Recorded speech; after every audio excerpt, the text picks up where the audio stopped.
சொல்லுமா. இன்னைக்கு என்ன சமையல் பாரு. இன்னைக்கு வந்து பாத்தீங்கன்னா கோயம்புத்தூர்ல இருந்து வந்து பாத்தீங்கன்னா அப்பாவோட ஃப்ரெண்டும் அவரோட ஒய்ஃபும் வந்திருக்கா. ஹாய், எப்படி இருக்கீங்க? நல்லா இருக்கேன் விக்னேஷ். இவளோட பேர் வந்து கிருத்திகா. ஸோ வந்து இவளுக்காக கிருத்திகா ஆண்டி.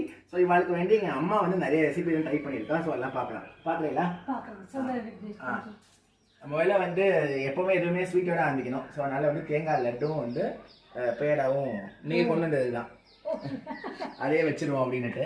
அப்புறம் வந்து பாத்தீங்கன்னா சுட சுட இட்லி, அப்புறம் வந்து கல்லூரில் அரைச்ச வடை, உளுந்து வடை, அப்புறம் பூரி, கொத்து, அப்புறம் வந்து பூரி மசால், தேங்காய் சட்னி. எப்படி இருக்கு காம்பினேஷன்ஸ்? ரொம்ப நல்லா இருக்கு. கொத்துன்றது கதம்ப காய்கறி போட்டு நம்ம சாம்பார் பண்ணுவோம் இல்லையா, அதே மாதிரி கொத்துக்குன்னு ஒரு பொடி இருக்கு. தனியா, கடலைப்பருப்பு, மிளகா வத்தல் அப்படின்னு கொஞ்சம் தனியா தூக்கலா போட்டு பண்ணா டேஸ்ட் நல்லா இருக்கும். ஸோ அந்த கொத்தமல்லி வடைன்னு சொல்லுவாங்கல்ல, ஸோ அதெல்லாம் போட்டு வறுத்து எங்க அம்மா பண்ணாங்க.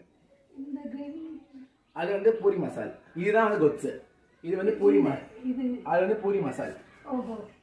நம்ம ரெகுலரா பண்றதுதான், பட் உருளைக்கிழங்கு பண்றதுதான். பூரி மசால் பண்ணுவோம், பட் அந்த லிக்விடா பண்ணா அந்த கடலை மாவுல மிக்ஸ் பண்ணி கொதிக்க வச்சா இது இன்னும் கொஞ்சம் டேஸ்டியா இருக்கும். அதுக்காக வடை வந்து ஸ்பெசிஃபிக்கா வந்து பாத்தீங்கன்னா எனக்கு உளுந்து வந்து கல்லூரில் அரைச்சாதான் அது ஒரு ஸ்பெசிஃபிக்கா அந்த பூத்து வர மாதிரி ஒரு ஃபீல். கிரைண்டர்ல கூட எனக்கு அந்த ஃபீல் கொடுக்கல. ஸோ அதனாலதான் கல்லூரில் அரைச்சது வடை. இட்லிக்குமே வந்து பாத்தீங்கன்னா கல்லூரில் அரைச்ச மாவு தான் இட்லி.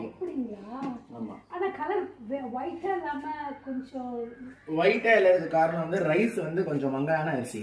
நான் வந்து கொஞ்சம் பியூர் ஒயிட்டா ரைஸ் யூஸ் பண்ணாம கொஞ்சம் அன்பாலிஷ் ரைஸா யூஸ் பண்ணுவோம். அதனால இந்த இட்லி மங்கள்பட் இந்த சாஃப்ட்னஸும் டேஸ்ட்டும் வந்து ரொம்ப நல்லா இருக்கு. பார்க்க சாஃப்ட்டா இருக்கு. கலர் மட்டும் மங்க கலரை பார்த்து நம்ம சாப்பிடக்கூடாது, டேஸ்ட் உடம்புக்கு அதான் முக்கியம்.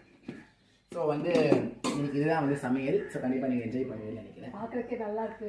ஸோ இன்னொரு வீடியோவில் உங்கள் எல்லாத்தையும் திருப்பி சந்திக்கும் வரை விடைபெறுவது உங்கள் விக்னேஷ் மற்றும் அம்மா சித்ரா. பாய் பாய்.